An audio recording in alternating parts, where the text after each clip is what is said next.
हेडलाईन्सचे प्रायोजक आहे NBC bearings, लांब पळण्यासाठी। पोर्शे कारच्या ड्रायव्हरला डांबून ठेवल्याप्रकरणी पुणे पोलिसांच्या गुन्हे शाखेकडून सुरेंद्र अग्रवाल यांना अटक। सुरेंद्र अग्रवालच्या विरोधात येरवाडा पोलिसांनी लावले अपहरणाचे कलम। सुरेंद्र अग्रवाल यांनी चालकाला धमकावत 2 दिवस डांबून ठेवलं। पोलीस आयुक्त अमितेश कुमार यांची माहिती। पुणे पोलिसांच्या गुन्हे शाखेकडून सुरेंद्र अग्रवालांच्या घरावर छापेमारी। गुन्हे शाखेकडून सुरेंद्र अग्रवाल यांच्या घराची झाडाझडती। पुणे अपघात प्रकरण सुरुवातीला चुकीच्या पद्धतीने हाताळलं गेलं। कामामध्ये चूक करणाऱ्या पोलिसांवर कारवाई करण्यात आली आहे। पोलीस आयुक्त अमितेश कुमार यांची माहिती। डोंबिवलीमधील आग दुर्घटनेमध्ये आणखी काही जण बेपत्ता असल्याचं समोर। घरातील सदस्याचा शोध घेण्यासाठी कुटुंबीय घटनास्थळी पोलीस गैरवर्तणूक करत असल्याचा कुटुंबियांचा आरोप।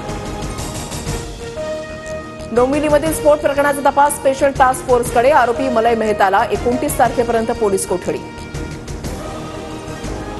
नागपूर हिटअँड प्रकरणामध्ये आरोपींवर एनडीपीएस कायद्यान्वये गुन्हा दाखल। दाम्पत्याला धडक दिलेल्या गाडीमध्ये अंमली पदार्थांसह मद्याच्या बाटल्या आढळल्या। पोलिसांची माहिती। राज्यात मुख्यमंत्री म्हणून काम करावं लागत असल्यामुळे मी लंडनला जाऊ शकत नाही। मुख्यमंत्री एकनाथ शिंदेंचा उद्धव ठाकरेंना टोला। लंडनला जाण्यासाठी इंग्लिशमध्ये बोलावं लागतं। आमदार सुनील राऊत यांचा मुख्यमंत्री शिंदेंना टोला। ठाकरे गटाकडून अनिल परब यांना मुंबई पदवीधर मतदारसंघातून उमेदवारी, तर मुंबई शिक्षक मतदारसंघातून जमो अभ्यंकरांना ठाकरे गटाकडून उमेदवारी।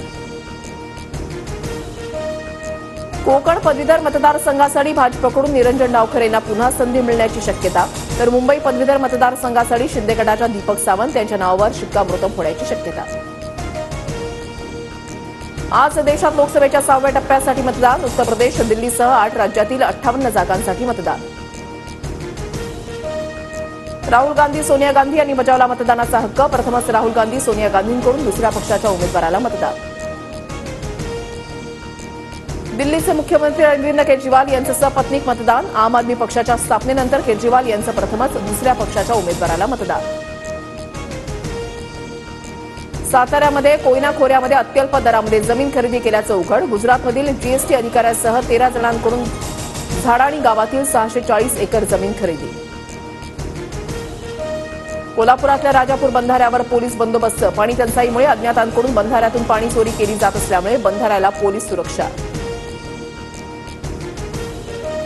मुंबईत 30 मे पासून 5% पाणी कपात, तर 5 जून पासून 10% पाणी कपात। पाणीसाठा घटल्यानं महानगरपालिका प्रशासनाचा निर्णय। नागरिकांनी पाणी काटकसरीनं वापरण्याचं आवाहन।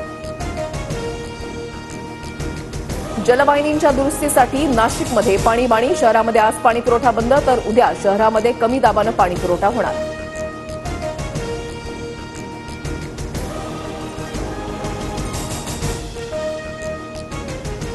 हेडलाईन्सचे प्रायोजक आहे एनबीसी बेरिंग्स, लांब पळण्यासाठी।